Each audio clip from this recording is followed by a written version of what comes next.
Game of Thrones, Overlord Conquest. Chapter 26. The scorching sun was like fire, scorching the skin. It looked like clouds but not clouds. The mist-like air floated low in the air. The river meandered forward like a stream of molten tin. During this trip, Meng did not lead his tribe back east through the Khal forest, but went south along the east bank of the flowing Rhoynar River. Horses and sheep are the main meat of the Dothraki people, but these foods cannot meet the needs of the tribe for long-distance migration. The Dothraki also used mare's milk and cheese as food. These two foods, together with plunder and capture, were enough to meet the nutritional needs of the tribe for long distances. But relying solely on livestock output is naturally not enough to solve all problems, especially the large number of horses, sheep, and other livestock, which require a huge amount of fodder and fresh water. Therefore, tribal marches and migrations must rely on abundant pastures and water sources to support them. The migration and plundering routes of the Dothraki are surprisingly overlapping. Starting from Dagger Lake, moving southward along the east bank of the Lorne River, and then turning eastward into the source of the Seahora River, this was the route that the Dothraki often took for plundering. After all, after crossing the Seahora River, there are many towns and cities on both sides of the river, and further forward is the free city-state of Volantis. Along this route, Menga's tribe might encounter other tribes. Of course, this is what he hopes to encounter. As expected, we drove slowly along the way and were able to cheer for Aslan, who stayed in the city of Qohor. He is now elected as the governor of Qohor. In the highlands far away from the source of the Seahora River, in the tribal camp, Menga waved his Valyrian steel scimitar, and there were 3 large boxes of gold jewelry beside him. Before the Dothraki left, they planted a forest of spears for the Qohor people, which frightened the surviving residents of the city. They gave Aslan the famous title of Savior of Qohor and elected him as the first Governor-General of Qohor City regardless of the cost. He was responsible for forming a governor's council with the participation of businessmen and property owners. I hope that this hero, who once negotiated directly with the Dothraki tribe Khal and saved Qohor, can find a way to return the Dothraki east to the grassland as soon as possible. Even if they plunder other city-states, there is no problem. As long as they can stay as far away from Qohor as possible, they can no longer afford to be frightened again. As a result, an envoy sent by Aslan, the governor of Qohor, caught up with Mongo's tribe again, and sincerely presented Khal with a Valyrian steel scimitar and 3 large boxes of treasure. Meng also cooperated appropriately with the performance, revealing some of the route to the envoy from Qohor, and the envoy left with satisfaction. He was very satisfied with the Valyrian steel scimitar in his hand. This sword was based on the scimitar presented by Aslan and was forged from 2 other Valyrian steel weapons found in the inner city of Qohor. Cast. The total length is 5.2 feet, and the weight and length are very consistent with Meng body shape. The texture of the keel handle is enlarged, making the grip more solid and stable. The blade is dark with a faint light, and there are ripples on it like black waves. Base Potter looked at Kha's happy expression and couldn't help but take out the parchment and pen and ink, and spoke. Dear Kha, you can now name the new sword. Although the original body of this scimitar has no name, it also has a legendary story with its previous owner. Menga knew nothing about naming. He was deep in thought and could only recall the year and model. He was exhausted and lacked words. Finally, he decided to listen to the legendary story of the original body and the previous owner. Seeing that Kha failed to give a resounding and glorious name, Base Potter regretfully put down his pen and ink and silently narrated. The previous owner of this Valyrian steel scimitar was named Shadow Singleton. This man had his lips and tongue cut off and was unable to speak. He was black-skinned and black-haired. He was nearly 7 feet tall. His face was covered with crisscrossing scars. He often had scars on his face. Wearing a black silk scarf and unable to read or write, he could play melancholy music using a unique string instrument. Legend has it that he won 100 duels to the death in the Mirian arena, tearing out his opponent's throat with his bare hands and sipping from it. Use the blood of the enemy to kill lions, bears, long-winged dragons and other beasts with the help of stones found in the sand. Base Potter felt that this story might be too legendary, so he paused for a moment before continuing. No matter how powerful Shadow Dandorkar is, it can't change the fact that he is a slave. Lysandro Roga, the governor of Lys, bought him. When Prince Viserys returned from Lys with his wife, Lady Lara Roga, when in Westeros, Dandorkar went with him as a bodyguard. It was a gift from the lady's father, the great Lysandra Roga. After the fall of the Roga family, Aegon III and his younger brother Prince Viserys came to protect Wrath. Roga hid in Maegor's tower in the Red Keep. Amory Peak of the King's Guard tried to force his way in. Shandok held the Knightwood steel shield and the Valyrian scimitar to guard the tower drawbridge and killed the royal guardsmen. 4 people, including Sir Amory Lynn, guarded the tower for 18 days. The King's Guard is an elite guard created by Aegon the Conqueror of the Targaryen family to protect the king. It consists of 7 of the most famous and powerful knights in the world. People are also usually poetic and legendary, calling them White Knights or White-Robed Knights. They swear to serve for life until death, without fiefdom, wives, or children, and are only loyal to the monarch. Of course, for the king, loyalty is more important than martial arts, but it is enough to prove the strength and virtue of Shadow Dan Duoke. Meng still failed to gain any inspiration from this story, but he was more interested in a question that suddenly came to his mind, so he asked. Maester, according to the Aegon calendar of Westeros, what year is it now? The Aegonian calendar is the calendar used by the maesters and nobles of Westeros. The year when history is recorded is based on the year Aegon Targaryen completed his coronation after the conquest. All events are recorded as BC, before the conquest, and AC, after the conquest.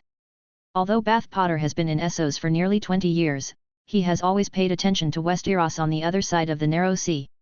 He writes diaries in common language and Aegon's calendar, and then he writes without thinking.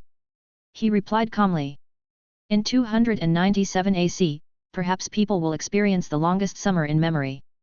The planet where this world is located may have a tilt of its axis of rotation, and its seasonal changes and climate are very unique.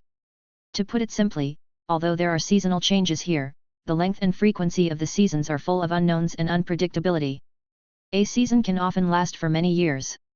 Some people think that this phenomenon may be closely related to magic. Seasonal changes have a huge impact on the continent of Westeros and are closely related to people's lives. The change of seasons has nothing to do with the dating method. The length of the year is not calculated based on the 4 seasons, but depends on the stars. An important mission of the maesters in the city is to observe the astronomical phenomena, measure the length of each day, and then uniformly release information on seasonal changes to all of Westeros. The days are longer in summer, and the summer that lasts for many years is called long summer. The weather will become hotter and hotter. At the end of long summer, there will be a phenomenon called weird summer, after which severe cold will come. The dark nights in winter are longer, and if it continues, there may be the legendary terrible long night. One night can last for many years of winter, with endless darkness, famine, and fear. Since the continent of Essos does not have an ice cap connected to the land of eternal winter, it is located further south and is relatively less affected by the cold winter than Westeros. Maester, get ready, the long summer is coming to an end. In 297 AC, according to Meng Ge's memory, Changxia is about to leave, and the world will undergo earth-shaking changes. Chapter 27. A Dothraki tribe appears at the source of the Sihora River, and their cavalry moves south along the east bank of the Rhoynar. After the news spread, it became clear that fear was gripping the town of Sihora, and people outside the town fled their homes. River galleys full of slave soldiers explored back and forth along the waterway. They were the tiger-robed troops of Volantis. They had green tiger stripes tattooed on their cheeks, wore tiger helmets, and held long spears. Under the sunlight, the adamantium claws protruded from the gauntlets. Flashes erratically. The town of Sihora is under the jurisdiction of Volantis. It is located at the confluence of the Sihora River and the Rhoynar River. To the northwest of Volantis city, it is a town with sandstone walls and towers. Although it is large, it is still counted as a town rather than a city. Due to its location on the east bank of the river Rhoynar, it is more vulnerable to Dothraki raids than other towns under Volantis control. The town of Sihora reacted strongly, but this Dothraki tribe showed no interest in them. They are obviously afraid of us. The town of Sihora is not worth mentioning. If I were to command the army, I would send troops to pretend to attack the town of Sihora, attract reinforcements from the Volantis, and then lead the elite troops to march south day and night, with all my strength. Attack the city of Volantis. In the Dothraki tribe camp, a military meeting over a simulated attack on Volantis caused heated discussion. The taciturn Korsalo was also asked by Mongo to attend the meeting. His last expressionless and targeted speech caused a wordless silence in the camp. Bachelor Base Potter didn't know much about Korsaro. His silence stemmed from his inner shame. He judged people by their appearance and simply classified this person as a loyal guard. Office Officer Opho's expression was full of surprise. After all, he was almost killed by this man with a sword because of a disagreement. His impression of Khal was still that of a reckless man and a fanatical admirer of Khal. Meng was extremely happy, with a smile on his face, and then excitedly slapped the table and said, "My most loyal warrior, you are capable enough to serve as an army commander and stand alone. Khal is alexithymic and is not good at expressing emotions through words. He is like a shadow silently hiding behind Khal, but he has always been able to complete all tasks accurately." When Meng led 6,000 cavalry to bypass the undercurrent river, Khal alone led tens of thousands of tribesmen to follow the Jamokeo tribe, and passed through the Khal forest without any danger. After receiving Ofer's message, he led 10,000 Dothraki cavalry to quickly move westward and appeared on the east bank of the undercurrent river on time, successfully completing the outflanking strategy. Looking at the short Dothraki who was still expressionless, Mengo decided to give Khal a chance to lead the army alone. At this moment, the guard outside the camp opened the tent and said, "Khal, there are people who steal other people's horses and need your judgment. Horses are the most important property of the Dothraki. They value horses even higher than people. If someone rides a pregnant mare, he will be punished with 50 whips. Stealing and robbing horses will even lead to death. The punishment must be personally decided and executed by the tribal cow or the cow of Cass where the tribe is located." Meng led everyone and followed the guards out of the camp, and saw a group of roaring warriors who were unsightly and laughing happily. 2 warriors were guarding a Dothraki woman with frowning brows and slightly open mouth, looking very anxious with both hands. The other warriors stood by and watched, laughing at a child who had just reached the height of a horse. He was pulling the reins of the stallion with all his strength. Seeing Khal walking out of the camp, the roaring warriors changed their postures one after another, with solemn expressions. "This horse does not belong to." Just as the guard said a few words, the Dothraki woman frantically broke free from her restraints, hurriedly grabbed the sweaty child, bowed her head, and hurriedly explained. "Dear Khal, my husband once loyally responded to your call. He was eager to fight with you, but he failed to bravely die on the battlefield. He died in the Khal forest without any bones left. This horse is really it wasn't stolen by his son, it came back with our mare." The woman's words made Mongo's heart as solid as stone tremble. It would be an honor for a Dothraki man to die in battle. But for someone who died in the mouth of a wild beast during the march, ordinary people would not give him praise. The absence of corpses means that they have not undergone the traditional tribal cremation, which is the most taboo curse of the Dothraki people. The atmosphere outside the camp became extremely solemn. Mengo barely said a word and walked forward, ready to try to calm the horses that were neighing and running wild. He watched the boy struggle to control the bucking stallion, a horse that had obviously been trained to recognize only its owner. Meng has no experience in taming horses as a Dothraki, and the noble phantasm reins of the riding hero can control any riding creature. But he is very angry now and just wants to choose the simple and crude way. He rushed forward and hugged the horse's neck, dragging it easily in front of the roaring warriors. "You damn cowards! Before I pronounced my sentence, they were just ordinary Dothraki mothers and children. Her husband once fought with you. Did his father die alone in the rout?" Boom! There was a loud noise, and the stallion fell to the ground with its hooves in the air. Meng was full of explosive power and angrily gave the lustful and disobedient stallion a heavy hug. Immediately, he stood up with an angry face, his eyes were as fierce as thorns and flames, shining with sharp light.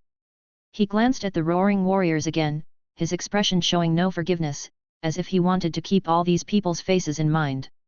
"Next time in the battle, when the horn sounds, I want to see all of you charging at the front, otherwise I should really cut off your dirty heads. Now, get out of my camp immediately." Khal's eyes made the roaring warriors shudder. These Dothraki felt as if they were being stared at by a giant dragon with cold fangs spread out and licking blood. They were afraid to avoid it and retreated hastily. Suddenly, Meng face became as dark as water, his brows furrowed, he couldn't help but sniffed slightly with his nose, and his extraordinary sense of smell seemed to pick up a smell that shouldn't be there. Looking down, the exposed bronze skin seemed to be stained with a dark red pigment. He stretched out his hand and rubbed hard on the back of the stallion that had climbed up obediently. Then he looked at the dark red color on his palms and the increasingly thick smell, and his face became solemn. "Have you ever cleaned this horse?" Seeing Khaw's solemn expression, others gathered around him. The Dothraki woman quickly pulled the child to stand up and answered eagerly. When the child saw the stallion, it was covered in mud, so he cleaned it by the river. However, he didn't want to take it for himself. It was us who took the initiative to confess the horse's origin to the roaring warriors. Meng observed the saddle marks left on the horse's back, and then nodded, indicating that he understood. After all, the Dothraki loved horses more than life, and they would not let their horses get dirty and sit idly by. I declare you innocent, Corsalo, and immediately send someone to take them to get the saddle back.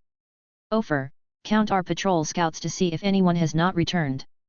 Affairs Officer Ofo quickly went to carry out Kha's order. Although it was impossible for the patrolling scout to go missing, this key issue still had to be confirmed again before he could rest assured. When she heard the verdict of innocence, the Dothraki woman breathed a long sigh of relief. When she saw the stern-faced tribal leader, she didn't say much, took her children and bowed to Kha, and then followed Ko, who was executing the order. Zoro left the camp. Meng looked at the women and children going away, and he was determined to complete the reunification as soon as possible, reform and establish a perfect civilized system, and completely reverse the social concepts of the Dothraki people. At this time, Bachelor Bass Potter looked at the stallion and asked, Kha, doesn't this horse belong to the tribe? Meng Ge's face lost his seriousness, his tone was as calm as water, and he replied with a relaxed smile. Maester, the gods are always on my side. With luck, war is coming. The dark red color on the horse's back is not fuel, but dried blood filled with the smell of rust. It's just that his heart is not as calm as it looks on his face. This time it is likely that he encountered an opponent of comparable strength. Chapter 28. How far away are the enemies and how many warriors do they have? In Sihlejiang's camp, a relatively detailed sheepskin map hung in the center, and Meng Ji, who was sitting at the long table, asked. In front of him, gathered the tribe's steward Orfer, the bachelor Bass Potter, Coco Solo of Cass, and the red-robed monk Magiro, who was returning to Volantis. Kha, the enemy tribe has at least 50,000 Dothraki roaring warriors. However, they obviously experienced a battle not long ago. Fortunately, the honest boy found the stallion, but I don't know whether the horse escaped during the battle or was captured. Deliberately released, in short, the enemy is now very vigilant. When the tribal patrol scouts prepare to approach for inspection, they are immediately discovered. They are already rushing to the wasteland. It will take at most 1 day for the tribe to enter the enemy's patrol range. Meng listened attentively to the intelligence summary of Affairs Officer Ofer, and leaned over to explore the map carefully. The Badlands is the area between the Kohal Forest and the source of the Sihora River. The Kohor Forest covers a vast area, and the timber that is about to be cut down will be sold in the market of Sihora town. Due to indiscriminate logging and the frequent burning, killing and looting by the Dothraki from the east, this area has been ravaged into a wasteland. After the Mongo tribe annexed the Jamokeo tribe, they had 40,000 Dothraki roaring warriors, and the skills of the warriors were not far behind. But they are at a relative disadvantage in terms of numbers. From this perspective, judging from the offensive and defensive situation, the situation is unfavorable to our side. Thinking of the calm eyes of the red-robed monk Makulo, he would feel like a light on his back. He could clearly see the intentions of the followers of the Lord of Light. They were only willing to help because the tribe had the strength to dominate the Dothraki Sea. Once he avoids war or loses his strength in this war, it is also foreseeable that the followers of the King of Light will turn against him. This battle must be won, and it must not be a tragic victory. There is no need to pay all the money for the victory or defeat of a war. The losses must be kept to a minimum. The wars he will fight in the future will not only be like this. Once. Menga's hand kept moving on the map, and after a moment, he stretched out his finger to accurately point at the mouth of the Lorne River. Volantis City, if they send troops north, once the war starts, we will face the disadvantage of being attacked from both sides and suffer a devastating blow. Volantis is known as the eldest daughter of Valyria, Queen of the Rhoynar, and Mistress of the Summer Sea, which is enough to prove its long history and strength. This city was once the most populous and powerful city-state among the free trade cities. During the Bloody Century, Volantis proclaimed itself the orthodox ruler of the world. The War of Conquest dragged it into the abyss of war, and it has yet to regain its grandeur of hundreds of years ago. But Volantis still has a powerful naval fleet and a large number of guards composed of slaves. While observing everyone's expressions, Menga turned around and asked. Can anyone analyze for me the political attitude of Volantis towards the Dothraki? Dear Menkul, please rest assured. The red-robed monk Magiro from the Volantis temple stood up, bowed his head and saluted, and said calmly, Volantis may be worried about the town of Sihoru. When attacked, a fleet will be sent to transport soldiers north, but they will not land for combat.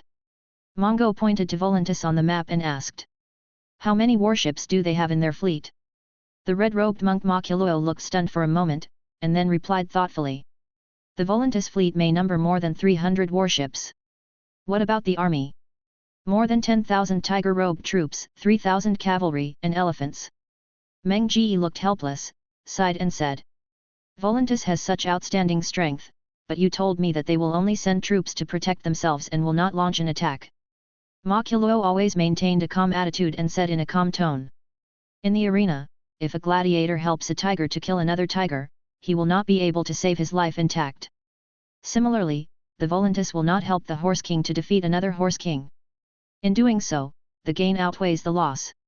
After pondering for a moment, the red-robed monk looked at the people who were deep in thought and said again, "You don't know the politics of Volantis. It is ruled by 3 consuls. There is an election every year. Every free-born Volantis who owns land has the right to vote, and the candidates will vote in order to get votes. Doing anything that would harm the interests of the electorate and create a bad impression on the electorate, such as attacking the Dothraki for no reason." Seeing that Khal and everyone were listening sincerely, Megiro continued. "The governors of Volantis are divided into the Tiger Party and the Elephant Party. The Tiger Party is the old nobles and warriors who advocate the use of force to conquer the world. The Elephant Party is mostly businessmen and money-lenders. They advocate conquering the world through trade and bloodshed.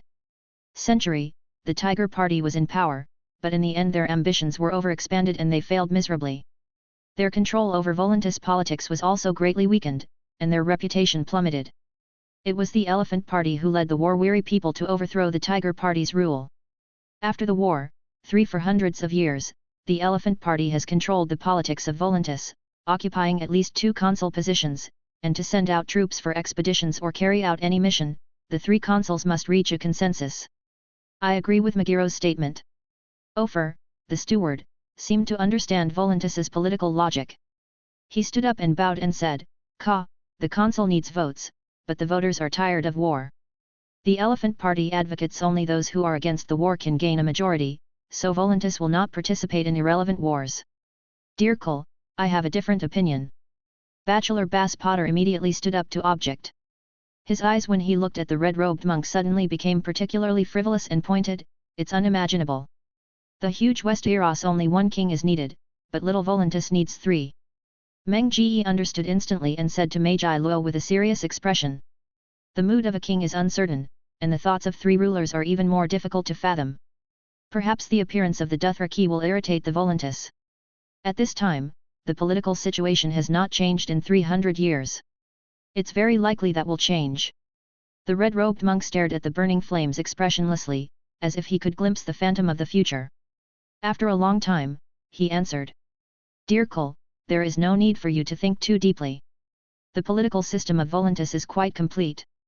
When one of the consuls has a special idea, the other 2 consuls will join forces to limit his power until at the end of his term. If they do something crazy, the Volantis will not sit back and let this happen, they will execute these consuls without mercy."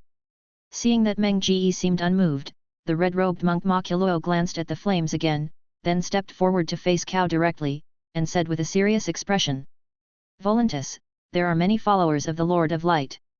I can enter the city as your envoy to meet with Bonero, the supreme priest of the temple, and seek his help to explain the situation to the Archon." Meng's eyes also looked at the flames, but Arhiller failed to find the right time to appear and show him the future. "Okay, let Ofer help you arrange horses and supplies, and set off as soon as possible." After hearing Khal's instructions, Megiro nodded expressionlessly. Then, under the guidance of the affairs officer, they exited the camp. Just at the moment he turned around, Meng could see a look of satisfaction in the red-robed monk's eyes. After a moment, Bachelor Bass Potter became furious and said angrily, "Liar, I knew he was a liar." Chapter 29. Ka, the red monk cannot be trusted. Bachelor Bass Potter walked to Mongo who was studying the map. The current ruler of the Tiger Party in Volantis is Malakar Megia. He has been there many times. Elected as consul, although now senile and toothless, he still lived up to his reputation as a tiger, and the town of Sihoru continued to expand under the rule of the Tiger Party for many years. Their betrayal is faster than I thought. Meng played with the bronze dagger in his hand and said with emotion, the fanatics are unreliable, perhaps because of superstition. They act calm and firm, never fearing life and death, but in fact they are not reliable. They are just people who escape reality.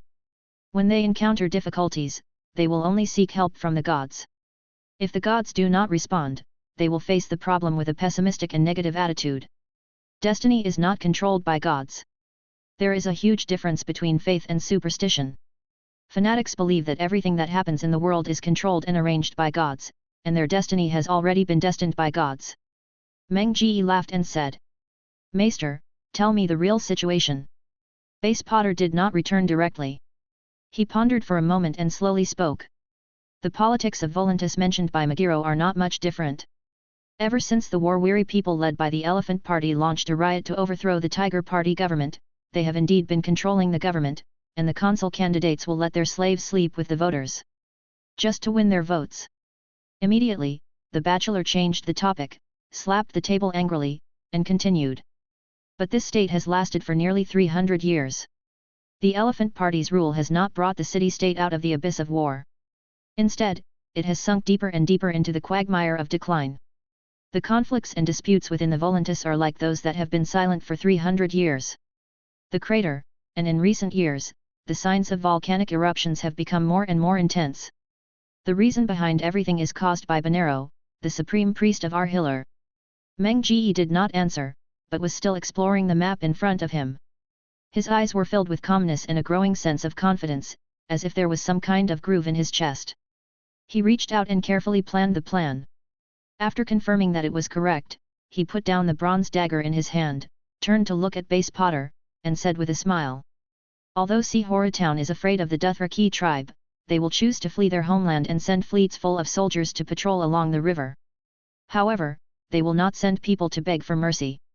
Volantis has a huge fleet and sufficient troops. The red-robed monk told me that they would not attack. In the arena, gladiators and tigers fought, but in the end only one living creature left victoriously. Your action is to send Meguro away. Base Potter was stunned when he heard this, and then smiled and said, we should get rid of this traitor directly to prevent him from leaking the secret. There is no secret worth revealing. Soldiers are unpredictable and water is unpredictable. Who can predict what will happen in a day? Meng couldn't help but show off a few words about the art of war he knew in his previous life, and said with a smile, and, just let him go back, add some new controversy pressure to Volantis, and try to see if we can detonate the volcano that is about to erupt in advance. This is a situation that is beneficial to us. Seeing that Ka's expression was quite calm, the bachelor laughed loudly and took out the parchment and pen and ink. Although Mongo didn't like reading, the little Valyrian script he barely learned was not enough to support reading books. But he loves to listen to stories, and he is always accompanied by Orfer, the steward who is proficient in geography and history, and Base Potter, a bachelor who was born in Westeros Academy and has traveled and hidden Essos for nearly 20 years. Politics, history, and all information changes are hidden in the story. From a certain perspective, he knew a lot about all aspects of Volantis. For example, how it was once known as the City of Flowers and Fountains, but now it has turned into billabongs and swamps. Also, if Volantis nobles want to run for the consulship, they must provide sufficient evidence to prove that the family's bloodline can be traced back to the Valyrian era without interruption. Only free people who own land have the right to vote. Women of noble birth in Volantis also have the right to vote. There was even a female consul 300 years ago. Of course, none of these politics have anything to do with the help of Supreme Priest Bonero. The faith of Arhillar is only popular among the lower classes of Volantis, and all his followers are slaves or poor people.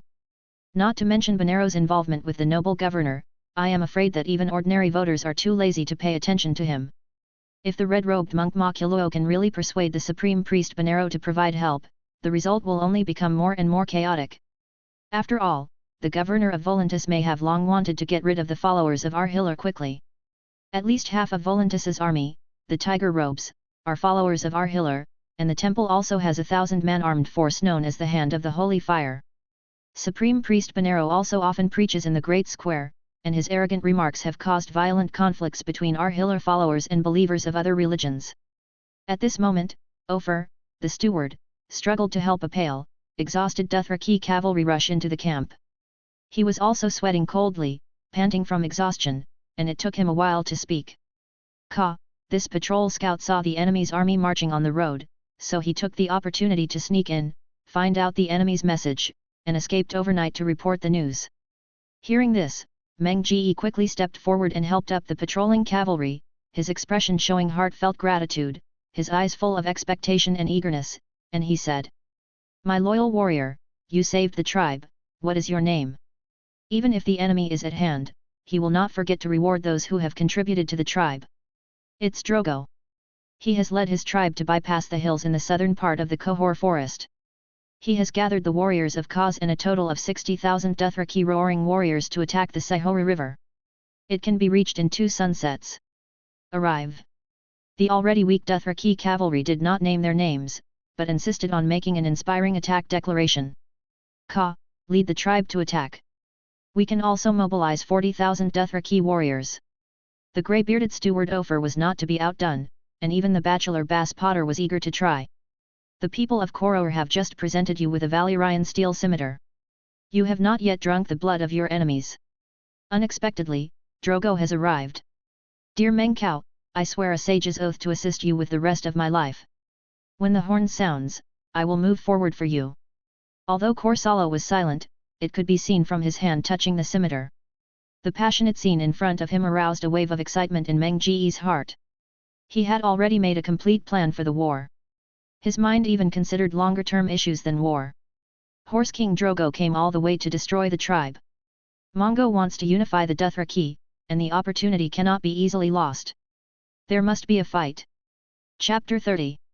The sunset spurts like blood, with unrestrained enthusiasm, touching the rolling distant mountains, and the sparse wind blows across the dark green grassland. There was still a burning heat in the air, making it almost suffocating. In the middle of the endless marching camp, several angry-looking Dothraki gathered around the campfire. Even the most powerful Khal needs to obey the wisdom and authority of Doshkarim. The eunuch murmured, emphasizing the supreme honor and status of Doshkaran. His red and bloody hands were smeared all over the horse, and the blood outlined mysterious and complex words and symbols. Immediately, the red flame seemed to have gone crazy, swaying everywhere with the wind, devouring everything without restraint. In the end, the morning came to an end, and a cruel and strange sacrifice was successfully completed. Eunuch. The Dothraki were furious and cursed the eunuchs who served Doshkarim with contempt. "Tell me the result," the fierce man in charge said in a rough and direct voice, his eyes filled with determined killing intent. "He is Horse Lord Drogo, an invincible Dothraki Khal who leads the largest tribe in the Dothraki Sea. With more than 40,000 warriors under his command, he was invincible. Under the guidance of the eunuchs sent by Doshkaran, he once again annexed other tribes to increase his strength.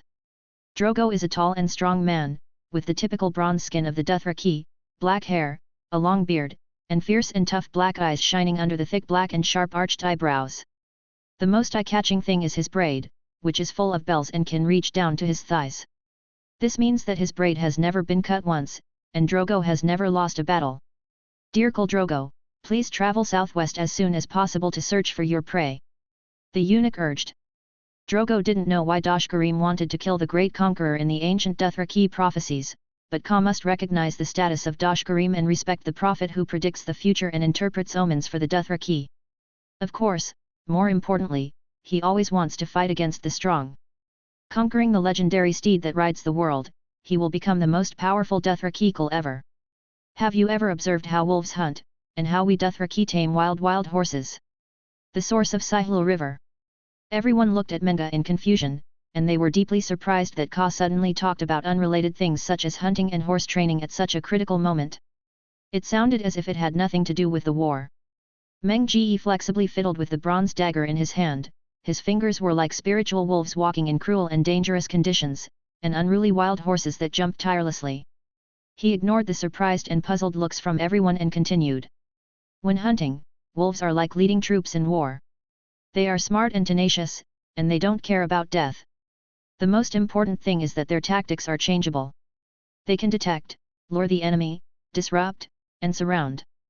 They act calmly and patiently, and never attack blindly. Horse training is we Dothraki are good at things, but we never use riding whips rudely to make the unruly horses obey. The Dothraki will quickly jump on the wild horses and let them jump forward and kick, but we will hold on tightly." Without letting go of the horse's mane, he kept driving the wild horse, running in circles, and finally the wild horse surrendered and obediently carried its owner back to the camp. Although Corsallo's expression remained calm, he suddenly turned sideways and observed the map hanging in the center of the camp. He seemed to be touched in his heart, and then said, "Hills, valleys." Corsallo's words once again made others seem to be in a cloud, and they still couldn't figure out what they meant. At this time, Affairs Officer Ofer's eyes flashed brightly. "Are you talking about the river valley we hunted before? It is indeed a good place to hide the army, and it is also suitable for the cavalry to charge from a high position." Then without waiting for anyone to respond, he gently stroked the sheepskin map and said with a smile, "Luring, disrupting and surrounding the enemy like a pack of wolves hunting, or like taming a wild horse, leading the enemy in circles to make them lose their will and surrender." Seeing that the others suddenly understood and agreed in unison, Bachelor Bass Potter also nodded slightly thoughtfully, but did not participate in the discussion. Meng looked at the map quietly and suddenly smiled. "I'm very familiar with the fighting style of the Dothraki. They are powerful and attack like the wind, but the shortcomings are also more obvious. The tactics are single, unreserved, and unsustainable. Once they encounter an opponent that is difficult to conquer, they will become impatient. The enemy, the necessary conditions for defeat in the war have been met, so please don't worry, the gods will tie failure in the enemy's hair, and it won't take long for us to win." His words relaxed the atmosphere in the camp. Even if the morale was high, everyone would inevitably feel nervous when the war was about to begin. Meng did not delay any longer. He pointed the dagger in his hand at the parchment map, with a serious expression and a frustrated tone, and said, "The tribe will go south overnight to the source of the upper reaches of the Vallana River, and then they will divide their troops and march here. Steward and scholar, I want you two to lead 10,000 Dothraki roaring warriors to protect the tribe as it moves westward. The Vallana River, and at the confluence of the Lorne River, there is the ruins of a city called Samel. A large swamp has been eroded by the river. You will distribute weapons to the women, elders, and children of the tribe. You will rely on the ruins of the city here. Build camps, defensive facilities, and defend yourself. It is not easy for the enemy's cavalry to charge in the swamp. You only need to resist the enemy's charge, reduce the losses of the tribe, and wait for the return of the large troops." Then, Meng moved the dagger in his hand down the map and continued. "Corsaro, you and I will lead 30,000 Dothraki roaring warriors, bypass the Vallana River, continue southward, approach Volantis, and force all the Volantis troops to withdraw into the city. After that, I will continue to guard the city of Volantis, and you need to continue to lead the 10,000 Dothraki roaring warriors to find the right time to turn around, follow the coast of the Summer Sea, and take the Valyrian road eastward until you encounter the inflow of Sai. Then we go north along the west bank of the river into the mountains, and set up an ambush in the river valley where we once hunted." Meng kept narrating the orders in his mouth, and Meng was also thinking in his mind. After a while, he took a picture of the map and said, "Corsallo, I can no longer give you any more orders. All this requires us to send cavalry to each other and maintain uninterrupted communication. However, the situation of the war is not static, but is full of changes. If the message is interrupted, you need to remain calm and patient, and develop a keen sense of war. If everything goes well, I can avoid the enemy's sight, and we can encircle and annihilate the opponent's large forces in the wide and flat river valley, but if I fail to escape after driving away the enemy, we will all continue to move north along the river valley, attack the enemy's rear, and rescue the tribes waiting for help in the swamp." Afterwards, Meng looked at the affairs officer and bachelor again solemnly, and said in a gentle tone, "The tribe's 30,000 Dothraki cavalry are approaching Volantis, giving you time to build fortifications. After we withdraw, the enemy's pursuit cavalry will continue to approach Volantis, acting as a deterrent on our behalf in disguise. It is enough for the Volantis to stay behind the city wall and ensure the safety of your backs, but there is only one thing. I am not sure whether the enemy will divide their forces or attack your camp with all their strength. Please be sure to hold on and wait for reinforcements." After hearing Ka's serious instructions, the steward Ofo and the bachelor Bass Potter did not speak. They nodded solemnly and seriously like knights who uprightly upheld their oaths. Chapter 31. Volantis is the earliest colony established by the Valyrian Empire and the closest free trade city to the imperial capital of Valyria. Hence she was called the eldest daughter of Valyria. The Volantis have always been proud to be descendants of the Valyrian Empire, and they still retain many Valyrian traditions. It was for this reason that Voluntas proclaimed himself the heir to the empire and the legitimate ruler of the world. But this is not untrue. Voluntas is located in the delta area on the four mouths of the Rhoynar River. It covers the Orange Coast on the west side and expands to the disputed land. It reaches the southern end of the Golden Fields in the north and is Voluntas' sphere of influence. The land surrounding the lower reaches of the mother river of Lorne is fertile, and the towns and cities established on both sides are all under the rule of Voluntas. And she is not only in an ideal location at the mouth of the river Lorne, but is also located next to a uniquely deep natural harbour. Voluntas often boasted that even if the hundreds of islands in Bravus were placed in Voluntas's harbour, they would be swallowed up. The port is located in the south of Essos. When winter comes in Westeros, it is still in the middle of summer. The seaport is home to countless ships from all over the world, such as the Swan ships from Westeros and Bravus heading to the Jade Sea for trade, the Swan ships filled with silk and spices, and the large sailing ships from Slavers Bay that conduct the large-scale slave trade. The city-state's agricultural products, sweet red wine, are also very famous. The developed planting industry can ensure sufficient supply to the world. The handicraft industry is exquisite and precious glass can be produced. Therefore Voluntas has the most prosperous port in the world. Voluntas is the oldest free trade city-state. Initially, it was just a military outpost on the frontier of the Valyrian Empire. The empire used it to meet envoys from the cities on the upper reaches of the Rhoynar River, or for the Dragon King family to land and have a rest and drink tea. Over time, the city began to expand rapidly. In its early history, Voluntas prospered and became powerful due to trade between the Valyrian Empire and the Rhoynar.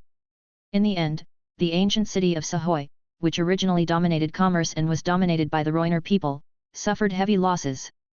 War ensued, with the end result being the complete destruction of Rhoynar's cities on the upper reaches of the Rhoynar. In order to avoid the invasion of the Valyrian Empire, Nymeria, the warrior queen of Rhoynar, led the Rhoynar people across thousands of ships and fled westward to Dorne in the continent of Westeros. Thus Voluntas became one of the greatest cities in the world. After the Doomsday, the Valyrian Empire collapsed and Voluntas became independent. In the early days of the Bloody Century, Voluntas still had the upper hand in the War of Conquest. Their fleet conquered Lys, their army captured Myr, and their power expanded to the disputed area, the upper reaches of the Rhoynar. The final defeat at the end of the war was also due to the serious threat of Pentos and the Storm King of Westeros suddenly joining the war. X.com. At the same time, Bravus also intervened and lent the Lysian exiles a fleet, and conqueror Aegon even rode the dragon Black Death Balerion to join the battle. Naturally, the Dothraki also gave unexpected assistance, appearing from the east to attack and destroy Voluntas towns on the lower reaches of the Rhoynar. The sun was setting in the west, and the afterglow of the setting sun dyed the clouds moving in the wind red, and the light falling on the river swayed with the water waves. Under the dusk, the red-robed monk Megiro led the hands guarding the holy fire and did not ride directly to Voluntas. Instead, they travelled day and night to the town of Sehoru, where they planned to take a boat down the river from the dock here. A small group of Voluntas Lancer guards were stationed on the city wall. Under the light of the torch, their adamantium claws protruding from their gauntlets flickered, and the tiger stripes tattooed on their cheeks were clearly visible. The slave soldiers were all tiger-robed soldiers who believed in Arhillar, the Lord of Light. The red-robed monks could easily see the shops, stalls and warehouses hidden behind the sandstone walls. Unlike the sheepskin-colored lanterns outside the city walls, the lanterns inside the city are made of colored glass, extravagant and colorful, with flashing neon lights. Megiro didn't waste any time here, and rode horseback to the main square of Sehoru town without stopping. Business in the bustling city seemed unaffected by the war atmosphere. The upper-class people still sit leisurely on sedan chairs and wander around, ordinary people ride in carts pulled by dwarf elephants and go about their busy lives, and slaves with fly tattoos are working hard to clean up the feces on the streets. The flame tattoo on the red-robed monk's face was clear and conspicuous, and the journey was unobstructed. In front of the square, there is a stone inn with a huge turtle hanging on the door. The neon lights are bright, and a woman with a tear tattoo stands at the door, trying hard to attract customers. Past the gorgeous headless statue of Rhoynar in the center of the square, we come to the stone-red temple of Arhillar. The culture of Sehoru town has a strong Voluntas style, and it is also full of obvious Voluntas historical color. The headless statue symbolizes Rhoynar, a war hero who served as consul of Voluntas during the Bloody Century, until he tired of elections and decided to proclaim himself consul for life. The Voluntas quickly overthrew him and sentenced him to death without mercy. Rhoynar was tied between several elephants and torn to pieces alive. Flames burned inside the temple of Arhillar. Under the clear guidance of the slave, Megiro immediately met the red-robed monk sent by the supreme priest to garrison Sihora town. Rumors about Qohor are widely circulated among the people of Sihora town. I also heard rumors from the market that the Dothraki will continue to slaughter Volantis. Are these true? Facing the aggressive questioning from the red-robed monk in Sihora town, Maculo showed no concern and instead kept a calm attitude in answering. I just followed the Dothraki from Qohor. The town of Sihora is not worth mentioning.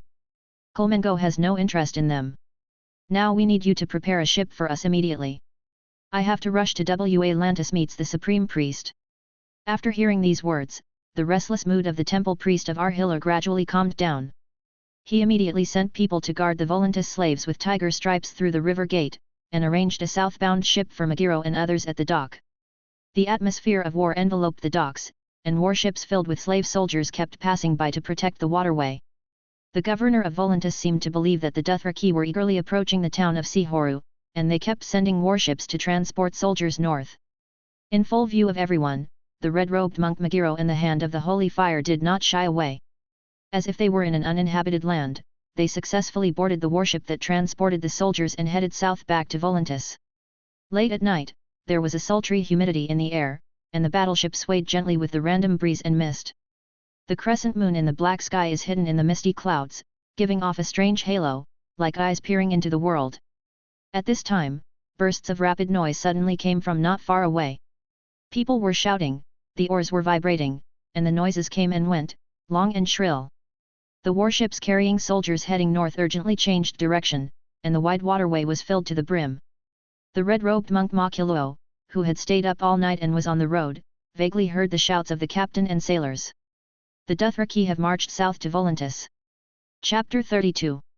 The warship sailed down the river Rhoynar, covering 1,000 miles in a day, from the town of Sihora to the city of Volantis, and in the blink of an eye, the sun set and the morning arrived. The morning breeze washes away the dark clouds and mist, and the pure river water flows on the horizon. The outline of the nearby scenery gradually becomes clear against the dawn. The sailors' screams and commotion alerted the red-robed monk Maculo. Looking along the water, he saw a huge horned turtle. That was the old man of the river, the son of Lorness Mother River, the god of the Rhoynar, who defeated the king of the crab and gained power over the underwater inhabitants. It is said that during the long night, darkness swept over the Rhoynar, causing the river to shrink and even disappear. It wasn't until a hero persuaded the many children of Lorness Mother River, the Crab King, Old Man of the River and other gods to put aside their past grievances and sing a mysterious song together that the long night gradually dissipated and the sky reappeared. Before the commotion caused by the giant turtle subsided, a black city wall 200 feet high appeared in the distance. It was a witness to history, the Black Wall of Volantis, which originated from the ancient blood of the Valyrian Empire. The Black Wall is a city wall built by the Valyrian Empire using black stone when Volantis was still a military outpost on the imperial frontier.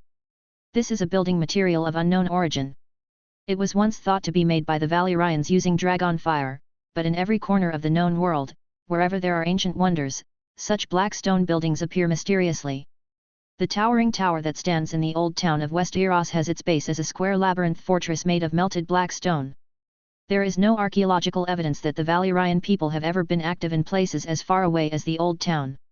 And unlike Valyrian lava, which is dry, black stone is oily and greasy. The black wall is extremely wide. If each carriage is hitched to 4 horses, then 6 carriages can race side by side on the city wall. To celebrate the founding of Volantis, the Volantis would hold such a horse racing ceremony on the city walls. Many oarsmen on the upper and lower floors of the battleship shouted loud chants and worked hard to give the ship extremely high maneuverability, allowing it to travel freely and flexibly in the slightly crowded river. The closer we got to the long bridge of Volantis, the more slave soldiers crowded on both sides of the river corridor. The long bridge has an extremely long span and is supported by huge piers. It is as flat as a road and can support the weight of 1,000 elephants. The bridge deck is large enough for 2 4-wheeled carriages to pass side by side. The entrances at both ends are arches built of black boulders, with the Valyrian guardian beasts, sphinxes, dragons, and other monsters carved on the doors. The ship slowly sailed through the arched bridge hole, and Magi Luo shook his head helplessly. He could clearly see that the huge black stone arch was closed, and the crowded vendors on the long bridge had disappeared. Only the spears stuck in the prisoners' heads were left as a public display. Volantis was obviously in a state of high-pressure preparedness. The long bridge connects both sides of the Lorne River estuary. The black walls on the east bank of the river are crowded with residences, shops, and hotels, while the west bank is an urban paradise for foreigners, pirates, mercenaries, and criminals. It is full of fornication, drunkenness, and murder, but it can buy almost anything here. Volantis was originally built on the east bank of the River Rhoynar. As the city rapidly expanded to the west bank, strong tides and unpredictable currents made crossing the river extremely difficult, and the consuls found it difficult to send slave soldiers across the river to maintain order. The west coast gradually became a lawless world, so the consul Vahoratho the Generous ordered that a long bridge be built across the River Rhoynar. The width of the river itself, as well as the currents and tides, make building a long bridge an epically difficult task. It took Volantis over 40 years and millions of money, and not even Archon Vahorathor lived long enough to see the bridge completed. Finally, a miraculous long bridge was completed on the River Rhoynar, connecting the east and west districts of Volantis. It is the longest bridge in the world and one of the 9 man-made wonders. The governor of Volantis was finally able to successfully send slave soldiers across the river to maintain a semblance of order in the city on the west bank. The ship carefully crossed the long bridge and slowly docked at the bustling east bank pier. The captain also thoughtfully called for an elephant carriage for the red-robed monk Makiluo and others. No Volantis of any standing would walk on foot, considering it beneath their dignity. Although Volantis still seems prosperous, it is already in decline. Statues and flower fountains that once could be seen everywhere are now only messy weeds on the roadside, dry pools without water, and the statues of the Tiger Party governors that were destroyed by rioters and the Elephant Party after the war are still scattered on the ground. Of course, there is also the most prosperous building, which is the Temple of Arhillar. Religion is a universal means of spiritual domination that humans have always used throughout the world, from ancient times to the present. Poverty after losing wealth, hard to get rid of the current situation of misery, and the people at the bottom who cannot resist, support the sacred temple of the King of Light. The Temple of Arhillar in Volantis is a huge building, about 3 times the size of the Great Temple of Baelor in the King's Landing of Westeros. After all, before the temple was built, it was originally Volantis's temple. Grand Square. The architectural technology used in the temple is extremely exquisite. Its beams, steps, walls, vaults and towers connected by aerial corridors fit together perfectly, as if they were dug out of thin air on a huge rock. Various colors such as red, gold, and orange bleed into each other on the walls of the temple to outline the clouds, creating a beautiful scene like the sunrise and sunset. The slender spire is like a burning flame winding and spiraling up. The frozen flames on the spire are like mortals touching the realm of gods in the sky. The followers of Arhillar love their fire, and the Lord of Light is their only true God. They are always burning everything to welcome the morning sun, and believers are surrounding the red-robed monk who is preaching, crying constantly. At this time, Bonero, the supreme priest of the temple, was giving a speech. The large square was full of people, and everyone, including Megiro, was watching the supreme priest devoutly. I saw Bonero pointing to the red sun in the eastern sky with his finger, then shaking hands, and then opening his arms. His high note was impressive and unforgettable. When the voice of his chanting prayers reached its highest point, flames suddenly spurted out from behind, and the crowd was startled. Then the supreme priest shouted in a clear and unforgettable high voice. We mortals, living alone and dying alone, wandering in the valley at a loss, are lucky to have our compatriots gathered together to travel.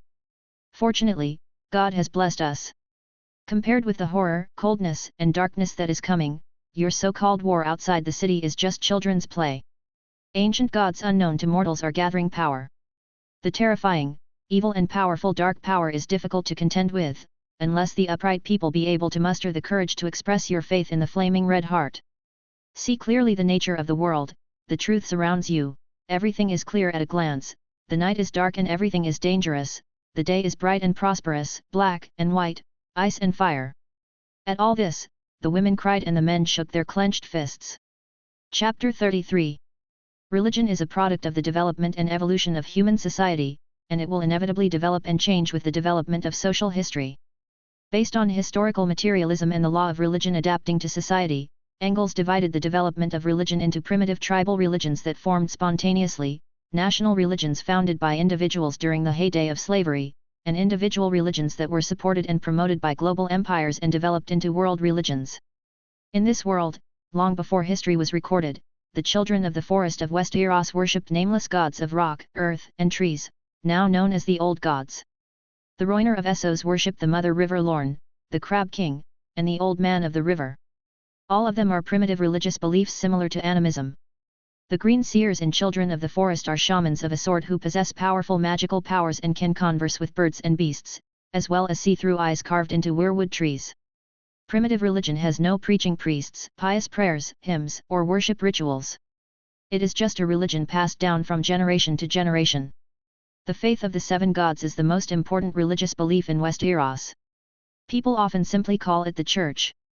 In order to distinguish it from the ancient beliefs, the gods of the Church are sometimes called new gods. The seven gods worshipped by the Church are very similar to the doctrine of the Trinity, but they are seven gods in one. A god takes 7 different forms, representing 7 different virtues. But some people would think that they are 7 different gods. Worshippers will pray to a specific form of the 7 gods depending on what they want. Father represents judgment, pray to him for justice to be done.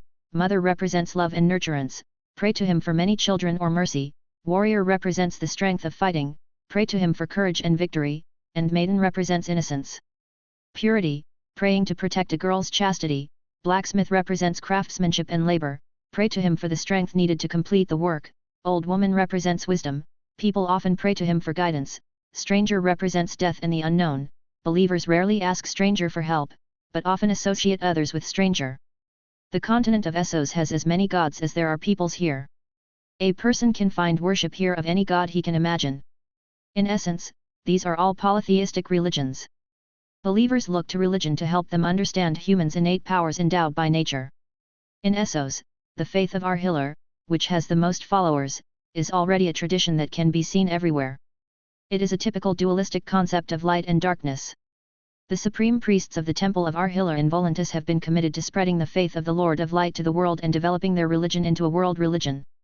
They sent Thuras, the Red Priest of Myr, westward to Westeros to preach to the fire-obsessed King Aerys II Targaryen. However, Thuras failed to demonstrate any impressive fire magic to Aerys II, so Arhillar was not well known in Westeros.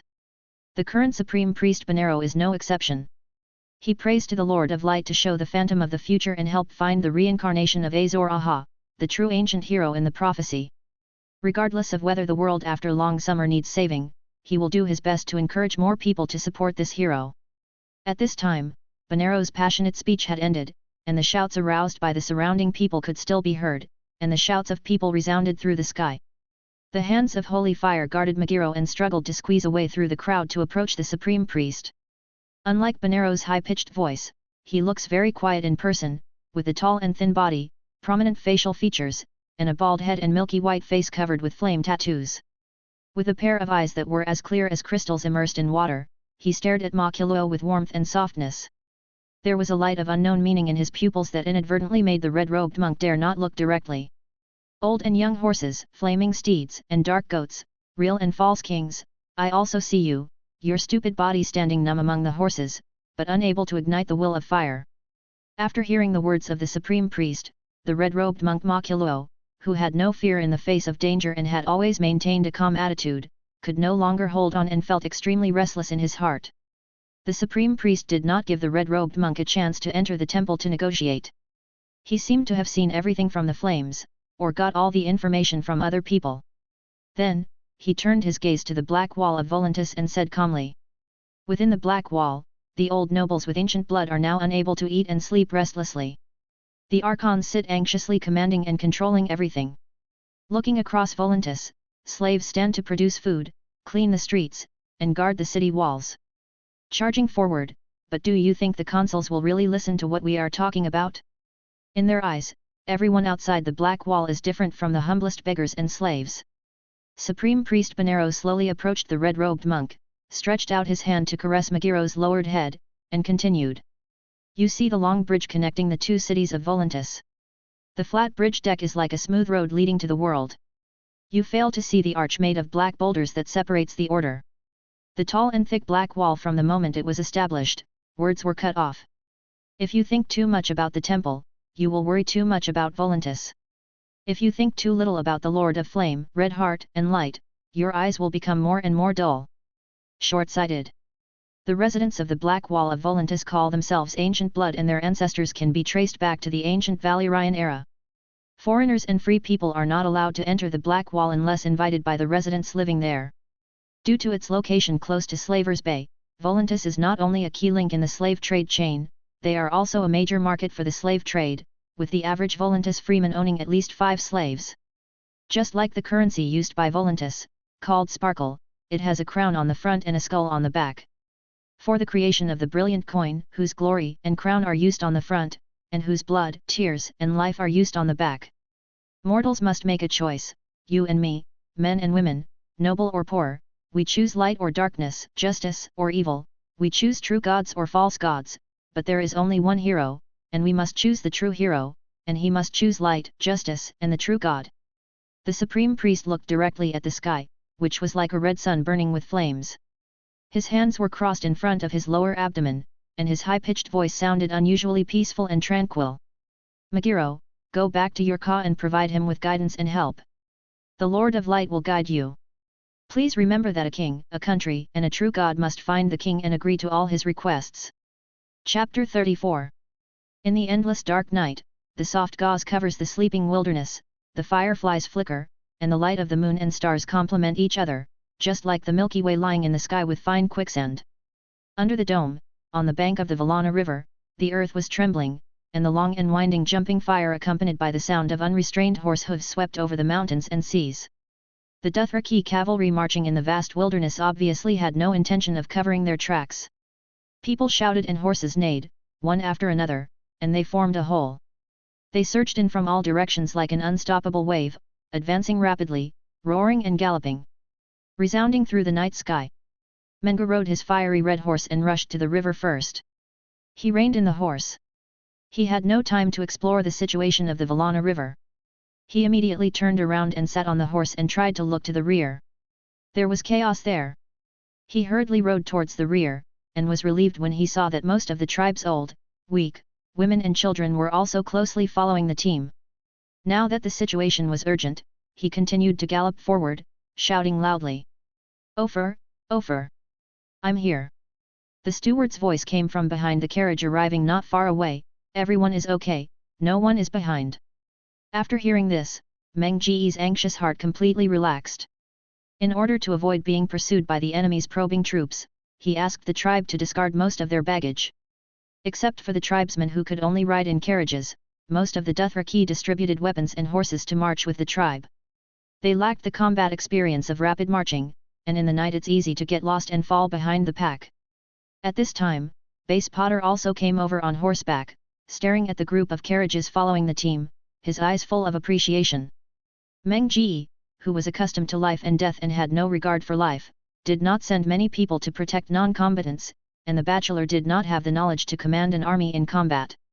Fortunately, Affairs Officer Ofer took the initiative to protect the rear area, so that the safety of most people could be ensured. Seeing the followers catching up, Meng Ji's heart that had just relaxed became high again. He said nothing and looked heavy. The battle plan to divide the troops at the source of the Valana River is a countermeasure that has been thought out. No changes have occurred yet, and the plan must continue to be implemented. He waved the riding crop tightly in his hand to say goodbye, and at the same time said to Ofer and others. The enemy is likely to abandon his troops and only lead the cavalry in a quick pursuit. Your team is huge, bloated, and fragile. It is difficult to avoid and resist the enemy on the way. Time is tight. We must continue to march towards the swamp without stopping. Rely on us from Kohor, bring out the craftsmen and build fortifications there to hold on. Please remember that although the swamp can delay the enemy's charge, it cannot be completely relied on, and you must not take the initiative to attack. You also need to be careful about the Volantis behind you. Speaking of these arrangements, Menga still tried hard to think about the omissions in his mind, but no one is perfect and nothing is absolute. This is all he can think of now. The rest can only rely on the wisdom and judgment of everyone. We will keep your instructions in mind, march immediately, and wait for help. The bachelor already had a clear understanding of the situation, and said solemnly. Ofer nodded in agreement, then looked up at the sky, and said anxiously, we don't have time to delay, we must act immediately, otherwise we will have to rush to the swamp after sunset and build defensive camps in the dark. The conditions will be very unfavorable to us.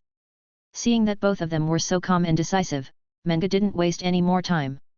With a smile on his face, he raised the riding crop in his hand and poked Ofer and Base Potter's shoulders hard. "We will surround and kill the enemy." Immediately, Meng rode off to reorganize his troops, preparing to go south and approach Volantis. Silence bowed its head in the hustle and bustle, and the warriors' eyes met in the dark night. The people who know you best are often your fellow enemies.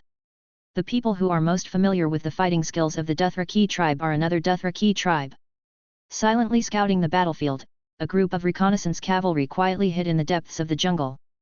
Their horses were trained as calm as rocks, lying obediently and quietly on the ground. The enemy probing cavalry holding torches had obviously discovered something and were slowly approaching them on guard. "No hate, we've been discovered." As soon as the deep sound hit the ground, the clear sound of bowstrings immediately resounded in the silent jungle, and the arrows struck the opponent's fatal vitals like lightning, and half of the enemies fell off their horses. The torch in the enemy's hand gave them guidance, and the Dothraki cavalry who could serve as scouts were without exception the tribe's marksmen. Immediately, they quickly called up the war horses beside them and jumped up. In groups of 2, they rode horses in perfect coordination and rushed towards the assigned enemies. One person drew his bow and fired to provide cover, while the other drew his arak and quickly approached. Driven by the fear of the inexplicable attack, the enemy did not panic and fled in all directions. Seeing that the ambush attackers were numerically superior, they decisively left behind some of the men behind them. The others turned around on horseback, preparing to quickly evacuate the jungle. The most important task of the scouting cavalry was to bring the message back to the tribe. The Dothraki reconnaissance cavalry had a fast rate of fire and rich combat experience. Therefore, under the sneak attack of No Hate and others, the enemies were quickly wiped out, and no one slipped through the net. At this time, the scouting cavalry did not relax their vigilance, but were anxious. This was not the first time they encountered the enemy. The situation was urgent and the news must be passed back as soon as possible. Everyone collects the supplies and horses. There is no need to hide the bodies or hide the traces. We are ready to move quickly towards the Valyrian river. No Hate rode his horse back and forth to direct the arrangements and remained vigilant at all times, while the others followed the orders meticulously. After a while, he led the cavalry out of the jungle carefully. Then, everyone galloped on their horses and anxiously headed towards the Valyrian river. Now that they have decided not to hide their traces, the cavalry team, which has been suffering for a long time, gradually opens up to dialogue. "No Hate, I heard that you were personally received by Khal. Is he as great and brave as the legend says?" The Dothraki man named No Hate was the scouting cavalryman who had infiltrated the tribe of Horse King Drogo and successfully brought out information. He looks very young, with a broad nose and thick eyebrows, a rectangular face with a fearlessness that is common among young people, and a pair of deep black eyes like calm and deep lake water. What is unusual is the pair of surprisingly huge ears, which are placed next to the face, like 2 open clam shells with pearls hidden inside. No Hate has always been taciturn, which is related to his long-term role as a scouting cavalry. In fact, he is not taciturn, nor cold and lonely, and is one of the few Dothraki people with a gentle temperament. At this time, he did not answer the questions of others, but held the horse's belly tightly and rushed to the front, with a solemn and thoughtful expression. Chapter 35.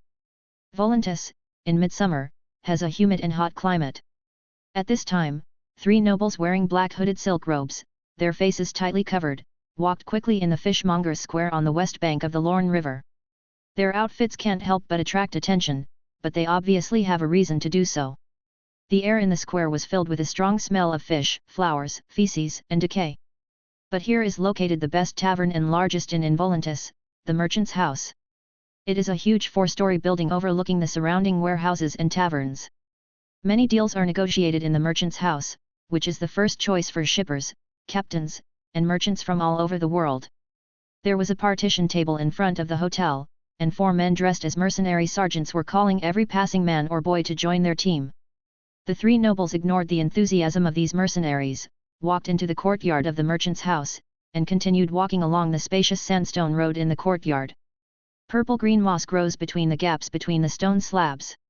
When combined with the flower trellises and grape trellises with complicated patterns and the pavilion surrounded by vines, it looks like a maze.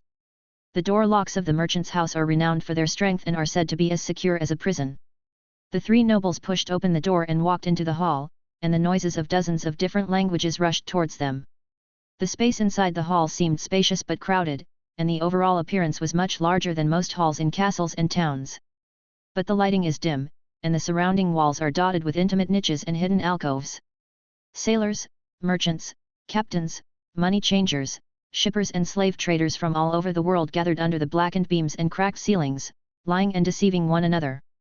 The three nobles did not continue to stand at the door, which would attract other people's attention. After looking at them for a while, they went straight to the corner of the hall. After getting closer, you can find an old woman sitting behind the table. Due to the shadow, others can hardly see her, but sitting here, she can have a clear view of the movement at the door of the hotel. The old woman's weather-beaten face was covered with deep wrinkles, and a more conspicuous scar crawled across her cheek, covering up the slave marks dug out when she was freed. Her white hair was sparse, and her pink scalp was noticeable. It was clear that the passage of time had already bent her spine. But despite this, her eyes are dark and bright, full of thoughts about the wisdom of the years, and her rickety body sits in an alert posture, seeming to be unyielding to fate. The three nobles wanted to get close to the old woman, but were intercepted by the many guards around her. The leading nobleman slowly took off part of his hood, revealing half an old toothless smile. "Children, take your old friend upstairs." In the shadow of the flickering candlelight, a pair of deep eyes revealed a touch of sadness in the old woman's slightly sunken eye sockets. She didn't ask for help. She was weak, with skin as wrinkled as tree bark. She put her hands on the table, stood up slowly, and walked slowly upstairs to the hotel under the protection of the guards. Everyone in the hall will politely make room for her, and friends who are familiar with her will respectfully call her the Waterside Widow, and her guards will be respectfully called the Widow's Sons. Although everyone would call her Valyrian's bitch in private, no one dared to call her that in person or when they met the Widow's Sons. Valyrian is the name of a person who has been elected as the consul of Volantis 7 times and is also a businessman from an old aristocracy. He owned docks and warehouses and engaged in various businesses such as cargo transfer, currency exchange, ship insurance, and slave trade. The Waterside Widow was once a bed slave. She was trained in Yunkai, where she learned 7 moaning techniques and 16 sexual positions, received dance training, and eventually became an expert in the erotic arts. It was at this time that a Volantis Archon named Valyrian purchased her. Afterwards, Valyrian fell in love with the widow by the water, freed her, gave her freedom, and eventually married her. This caused a sensation among Volantis noble circles and was considered the biggest scandal. After Valyrian died, he left all the business to his wife, but as a free woman, the Waterside Widow could no longer live within the black walls. She took over her husband's business, sold the mansion, and moved to the merchant's house on the west bank of the River Lorne to expand her business. The business has grown so much that it now even has a dock and waterway. The guards surrounded the three nobles and took them into the luxurious suite on the second floor of the merchant's house. This long-term reserved suite is the permanent residence of the Waterside Widow, and the table in the hall downstairs is her regular table. The house has 2 windows, one facing the long bridge and the black wall across the river, which is the old time in her memories, and the other facing the fishmonger's square. Standing in front of the window, you can see everything downstairs. Megaria. The Waterside Widow slowly leaned on the chair in the corner, a smile gradually bloomed on her weather-beaten face, and her sad eyes revealed the calmness and peace of meeting an old friend. Following her vicissitudes of words, the 3 nobles slowly took off their hoods. The old man at the head smiled very vividly, and his bright eyes were like the eyes of a tiger, piercing and bright. This person is the current Tiger Party governor of Volantis, Malakar Migaya. Although he is old and toothless, he still lives up to the name of the tiger. You, me, and your husband Valyrian, we have known each other for nearly 30 years, just call me Malakar. The consul was very agile and picked a chair at random to sit on. His voice was also sonorous and powerful. Malakar, the west bank of the Rhoynar is not a place where a noble consul would come. Of course, in return for your kindness in protecting my husband's business and property, I promised that I would be willing to help you complete anything in return. Upon hearing the direct statement from the Waterside Widow, the Archon cast a selective gaze without any scruples, and then said, I need your help to contact a reputable mercenary group. For hundreds of years, the free cities have hired large numbers of mercenaries to fight in their wars, so Essos has many historic mercenary regiments that only work for the highest paying employer.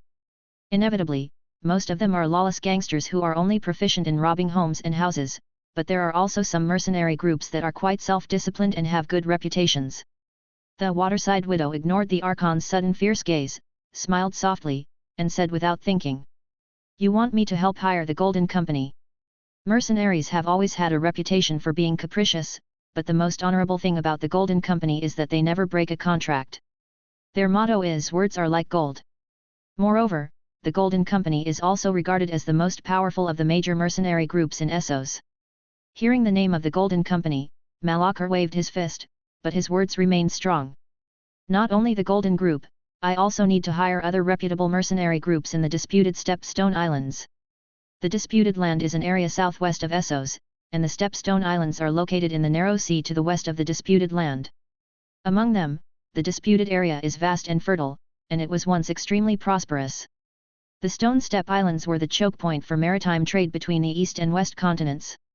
The three free trade cities, Les, Myr, and Tyrosh, have been at war for the sovereignty of these two areas, so most of the mercenary groups in Essos are hired to fight here. Seeing his old friend frowning after hearing this, the consul quickly continued to add. However, please don't worry, this will not affect your business. I have no crazy idea of serving as a lifelong consul. The old woman sighed helplessly, but her frown did not relax, and she asked unhurriedly.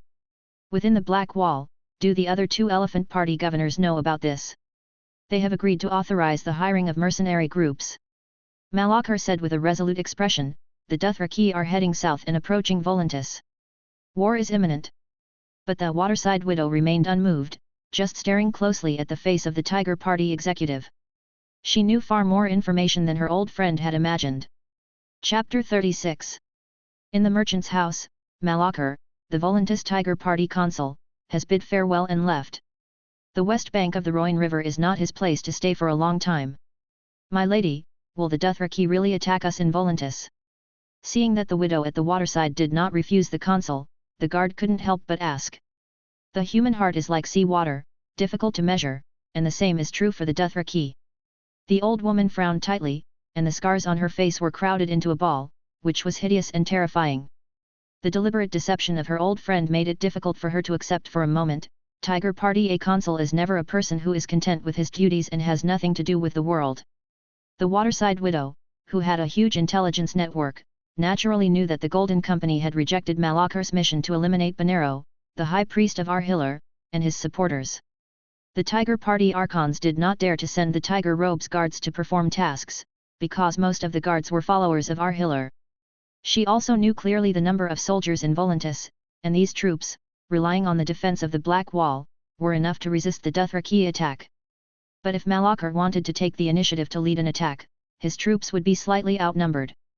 According to the sailors of Volantis, the Golden Company is heading west, and they have signed a contract with Myr. The widow at the waterside heard the guard's reminder and nodded calmly, then stood up slowly and said. A Lys captain told me that they tried to persuade the Golden Company to break the contract, promising twice the reward of the Myrs, plus a slave for each soldier in the Legion, and 10 slaves for each commander. The leader of the Golden Company, Harry Strickland, will receive 100 beauties. Harry did not refuse sternly, but told the Lysians that they would consider the offer carefully. Perhaps because of a promise, the waterside widow was willing to sincerely help Malachar broker this mercenary contract. At this time, the alternating light and dark candlelight enveloped her body, and the shadows in the corners gave off a mysterious atmosphere, deeply reflecting the memories that will never be erased in her life. She seemed to really see the man who recited the oath in a low voice one afternoon. It seems that the mercenary group that speaks like gold is no longer reliable and is about to decline. They actually let a financial officer serve as the leader. Hearing that the Golden Company did not refuse the Lysians' inducement, the guard couldn't help but taunted them. Harry Strickland, the current leader of the Golden Company, is not a brave warrior. Before he was promoted to leader, he served as the group's financial officer. The widow at the waterside ignored the guard's sarcasm, took the pen and paper, and took advantage of the candlelight to lean on the desk with a solemn expression and carefully write down 2 identical letters. He sat down quietly and waited for the pen and ink to dry. After sealing it, he gave instructions to the guards in the room. Immediately rush to the dock to take the fastest ship, take the Rhoynar River and sea route to Pentos, and give my letter to Governor Illyrio Mopedus. The 2 guards stepped forward and took away the wax-sealed letters. They bowed respectfully to the old woman and then quickly exited the room. Can Governor Pentos help us convince the Golden Company? The widow at the waterside patted the arm of the guard who asked the question. This was her loyal son, and then smiled patiently and said, "In his governor's garden rests a dragon."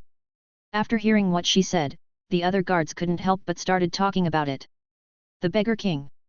Even with the crown, he is still a beggar. Even if he is the most dazzling beggar in the world, he is still a beggar after all. I heard from the sailors of Pentos that the beggar king once hosted a banquet for the commanders of the Golden Company, hoping that they would help him regain the throne, but after they enjoyed the banquet, they laughed at him mercilessly. Of course, he can only be regarded as a red dragon at best, and the Golden Group is a descendant of the Black Dragon. The comments of the guards did not affect the decision of the widow by the water. She looked at her sons with a smile, her dark eyes shining with wisdom and love, and whispered softly. "It doesn't matter whether it's black or red, a dragon is a dragon. Viserys Targaryen, an exiled prince, is a descendant of Aegon the Conqueror, who conquered Westeros on a dragon. He calls himself Viserys III, the legal heir to the Iron Throne, and is known as the Beggar King. Because the Targaryens' 300-year reign on the Iron Throne ended with a rebellion, they called themselves the Usurpers' War. The coat of arms of House Targaryen is a single three-headed fire-breathing dragon in red on black, known as the Red Dragon. A century ago, the Targaryen family had a famous Black Fire rebellion. The rebel was named Daemon Blackfire. The coat of arms of the Blackfire family is a single three-headed fire-breathing dragon with red background and black, known as the Black Dragon. Daemon Blackfire was the illegitimate son of King Aegon IV Targaryen and his cousin Princess Diana Targaryen. In order to ensure the orthodoxy of the bloodline, the Targaryen family has always adhered to the tradition of maintaining intermarriage within the family. From this point of view, Daemon Blackfire's bloodline is extremely pure, but it is not legal. But when his father Aegon IV died, he made up for all the deficiencies of Daemon Blackfire. Aegon IV legalized all bastard children. This is one of the important reasons why the Blackfire family can cause great chaos. They are legal and have pure blood. Before the Usurpers' War, although the Red Dragon Targaryen family and the Black Dragon Blackfire family had the same blood, they both claimed to be the legitimate heirs to the throne. The brutal battle between them lasted for nearly 70 years, until the last Blackfire male heir who coveted the Iron Throne died in battle, and the Targaryen family's hatred and anger towards Blackfire completely ended. But the Golden Company was founded by the noble bastard Aegon Rivers. He was also the legalized illegitimate son of the mediocre king Aegon Targaryen IV, and chose to side with the same people in the Blackfire Rebellion. The bastard brother Daemon Blackfire. The purpose of his creation of the mercenary group was to gather strength to support the Blackfire family.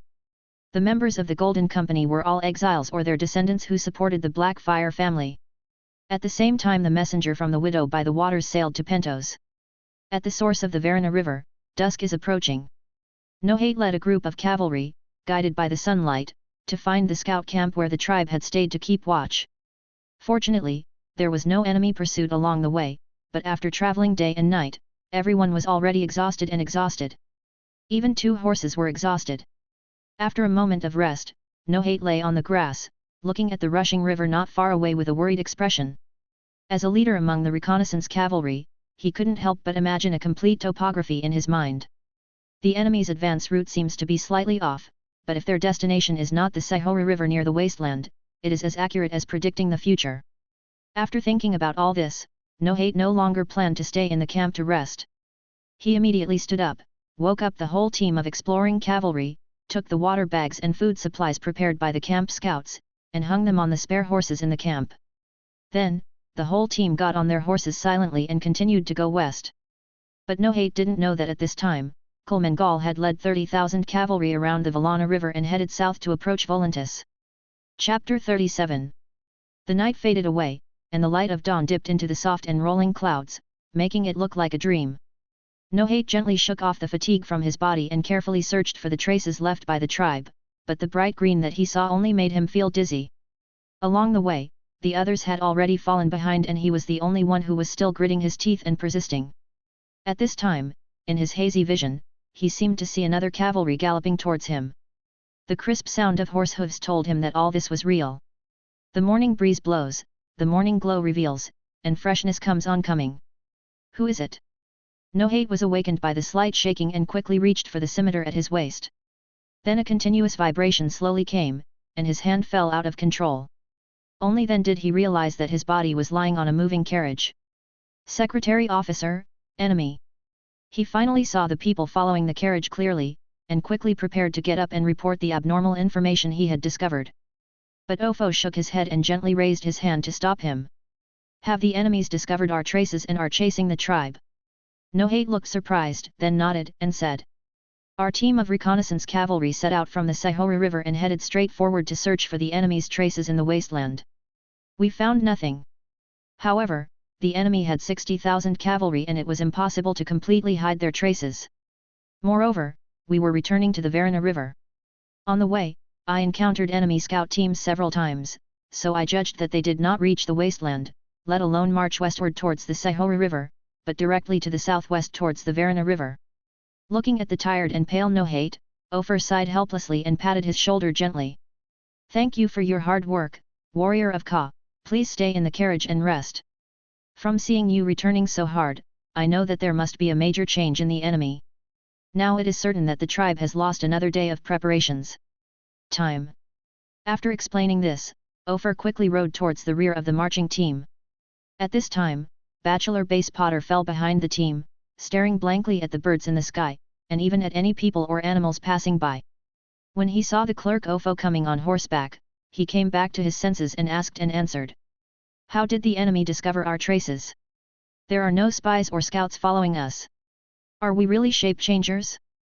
But among humans, only those in Westeros believe in the old gods and have the blood of the ancestors like the children of the forest. Only the northerners and wild people have the potential to travel easily, and how could such a person appear among the Dothraki? A shapeshifter is someone who can invade the consciousness of an animal or other person and control their behavior. The wise men with mystical powers among the children of the forest are said to be the most powerful shapeshifters, capable of slipping into the consciousness of any animal. Affairs Officer Ofo didn't know much about occult knowledge, so he didn't think much about it and said directly.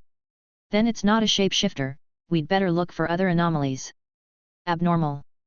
Bachelor Base Potter kept mumbling to himself, frowning. He stared closely at the Dothraki women and children passing in front of him, his eyes flickering, and he suddenly exclaimed, stalling, blood, is it blood magic or divination? Orver's expression grew solemn when he heard the blood magic. The Dothraki hated this evil and unnatural power, and he also recalled the stallion covered in blood and mud. That's it. Bachelor Base Potter woke up, got on his horse, and hurried to the back of the team, shouting, Ofer, we are the only two people here who have seen the mother and son. You go forward, we search separately, we must find the stallion. At this time, south of the Varna River, the red sun looked at the city of Volantis through the morning glow, and the sound of horse hooves breaking the mountains and the ground broke the silence. Meng rode a fiery red horse with a galloping and vigorous figure.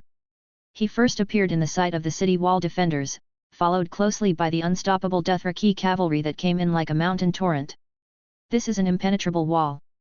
The Volantis defenders were afraid of the Dothraki's majesty, and Mongo also couldn't help but sigh at the black wall on the east bank of the Rhoynar River.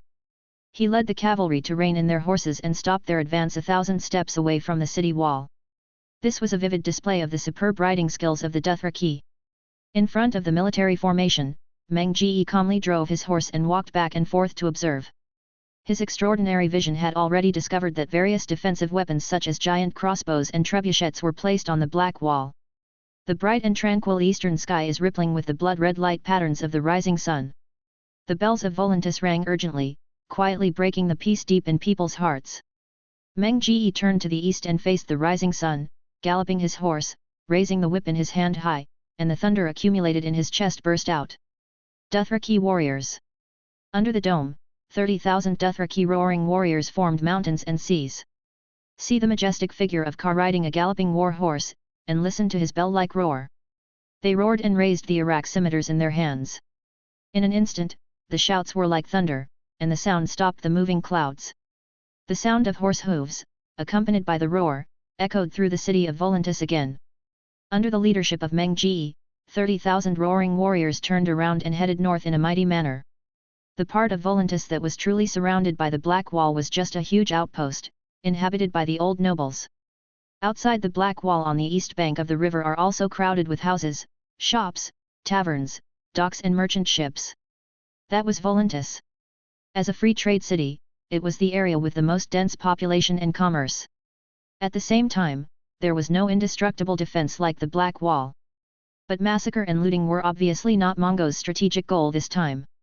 He just wanted to camp in the north of the city to intimidate the Volantis not to go north, so as to cover the tribes on the north bank of the Valana River and build fortifications. Even when the army was camping, Meng was not idle.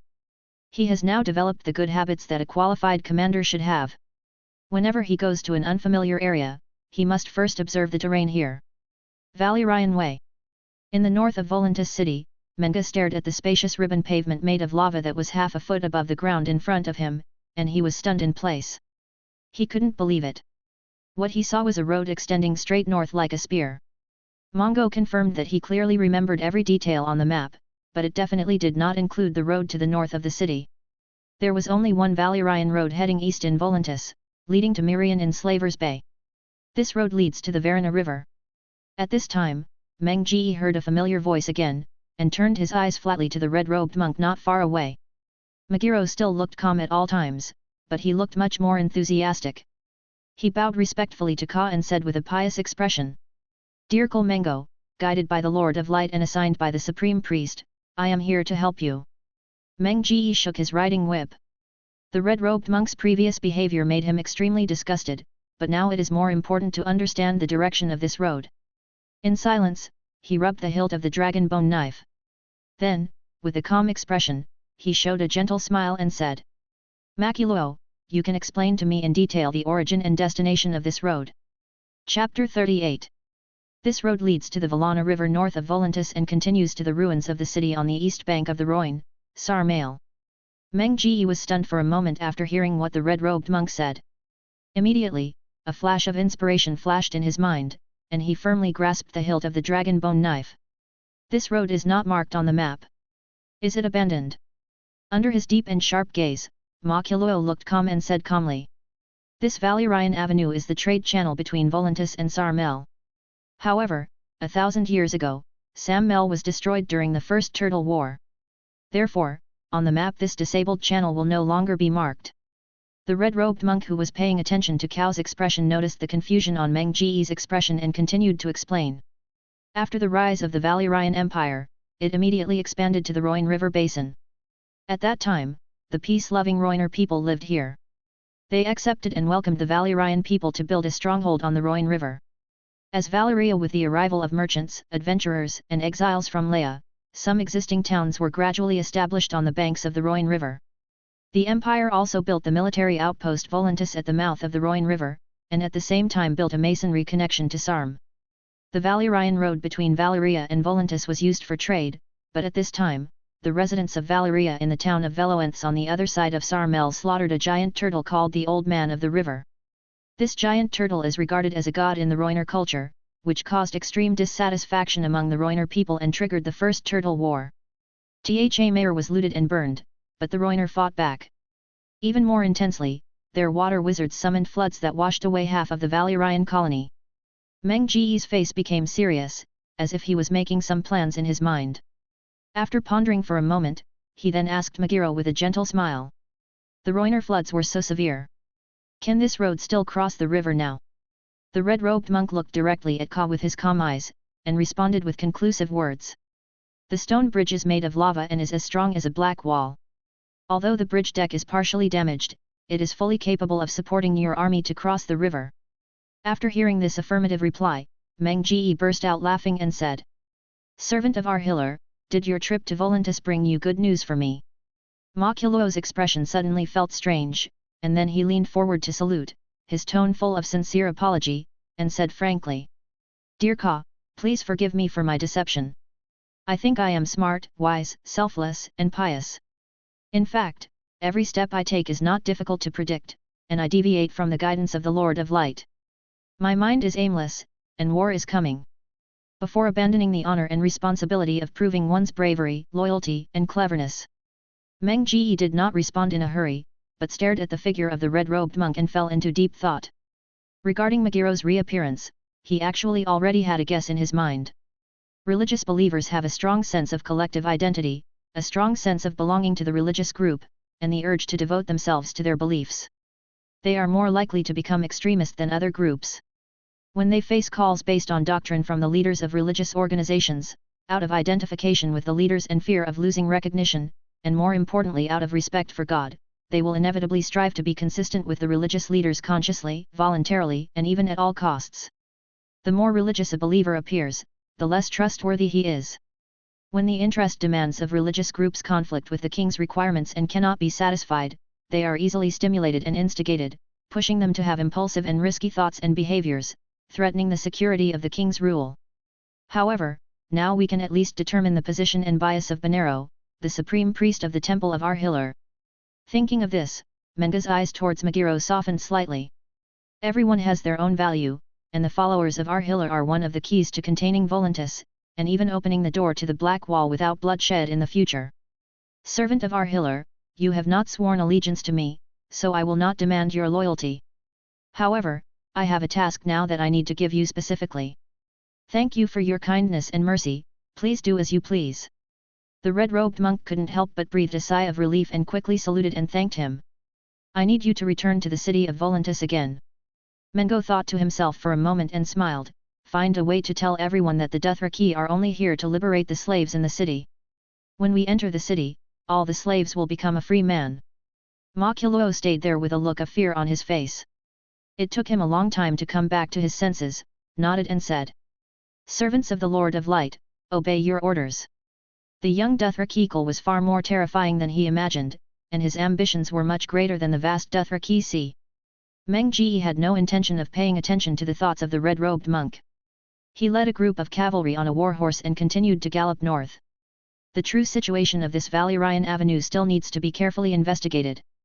The fire is flowing in the summer, the warm wind is blowing, and the smell of decay mixed with the smell of the burning mud fills the air. Service Officer Ofo sat on his horse, smelling the smell in the air, feeling happy in his heart. We can reach the swamp before sunset. Bachelor Base Potter did not answer, but concentrated on studying the stallion in front of him seriously. Blood magic is magic derived from blood, but this stallion has been cleaned long ago, and the methods of divination are even more diverse, and its whereabouts are even more difficult to predict. After a long time, he could not come to a conclusion. Time is running out and we can only give up temporarily. I haven't found a way to crack it, but no matter what kind of magic it is, it needs a carrier to bear it. You can choose to drain the blood of the horse, or send a rider to take it away from the tribe. Ofer is proficient in many languages and knows everything about geography and history. But when it came to magic, he was helpless. Then he summoned a group of Dothraki cavalry and ordered them to take the stallion to the town of Sihoru in the north. At this moment, after a short rest, Nohate, who had recovered his health, came over on horseback. He wanted to continue to the source of the Valana River to detect traces of the enemy and look for the cavalry who fell behind on the way back. His request made Ofer take the opportunity to withdraw his thoughts and said in distress, I have already ordered the scattered scouting cavalry to gather the stragglers. Now, there is a more important task. You need to lead 3,000 cavalry and rush to the ruins of Samel city. Before the tribe arrives, clean up the ruins there. All obstacles. The affairs officer looked at the fearless young man in front of him, his eyes showed courage and alertness, but his actions were extremely calm and patient. He decided to give Nohate more opportunities to show his talent. Chapter 39. The confluence of the Rhoynar and Valana rivers. Ever since the First Turtle War, when the water wizards of Rhoynar summoned floods to cleanse the Valyrian Empire's colonies, it has been covered in marshes and swamps. Thick vines are soaked and accumulated in the swamp all year round, with curtain-like fungi hanging between the branches. The grey-green mud, with several blisters popping up from time to time, exudes the smell of rotting branches and leaves, and at the same time, there are dangers lurking around it that will swallow up the fate. Although you can see many exotic flowers, snakes, and insects here, you can't feel a trace of life. There are also embankment trails in the swamps filled with muddy and shallow water. At this time, a group of Dothraki were marching here with difficulty. They kept their distance vigilantly and each searched for a solid or shallower route with muddy water. The person walking at the front of the team was Nohate. He had a calm face and maintained a calm attitude. He was holding a thick tree branch as a probing stick. Try to walk along the mountains with trees growing on them, carefully avoid the black flat land with no vegetation, and pay attention to the carpet-like green moss on the surface. These are the most dangerous traps in the swamp. The group of people walked and stopped. Fortunately,